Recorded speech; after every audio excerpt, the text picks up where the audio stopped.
America is strewn with eerie and mysterious ghost towns, crumbling relics of a bygone era, which dot the continental landscape of the United States from Maine to California. Their ruins speak to us about a different time, when life was simpler and yet oftentimes also shorter and more brutal. Today, we're going to be exploring the remains of an abandoned ghost town in central Texas, known as Silver. Silver is an unincorporated community in northwestern Coke County, Texas. Ominous, haunting, and bullet-riddled structures litter the area, with vegetation having almost completely engulfed many of the ruins. The silence is deafening, and the solitude palpable. As a wandering observer, you could be totally forgiven for being in ignorance of this town's important past for the region. The story of Silver, Texas begins with its founding in the 1870s as a humble ranching town. A Thomas J. Wiley established the first post office in 1890, and a one-room school opened in the community that same year. At this point, Silver was still a very small town on the map, with a reported population of only 10 from 1910 to 1940.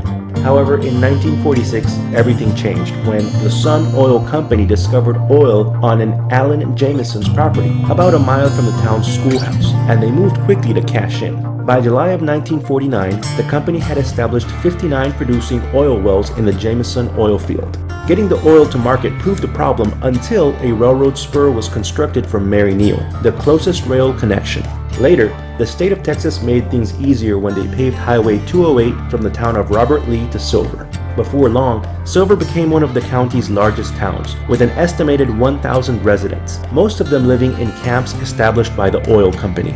The small school was replaced by $1 million complex, while the town also had 3 churches: Baptist, Methodist, and a Church of Christ, a company recreation hall, 2 cafes, a gasoline station, and a grocery store. However, in the mid-1960s, oil production in the field began to decline, and the Sun Oil Company discontinued most of its operations in the area.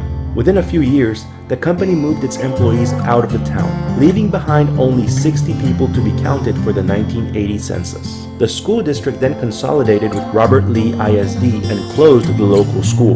Thus, slowly but surely, most of the houses and businesses at the town were deserted, left behind to be reclaimed and consumed by the elements. Today, most of the buildings serve as dwellings only for the rattlesnakes and vultures, and the vegetation continues to encroach ever more onto the town's neglected roads. A reminder that the seemingly unbreakable fabric of civilization is actually but a fragile bubble, more fragile and precarious than we may ever know. Thank you so much for joining me on this adventure. Please don't forget to like this video and subscribe to Explore RC if you're enjoying my content, as well as clicking on the notification bell to be notified of any future videos that I produce.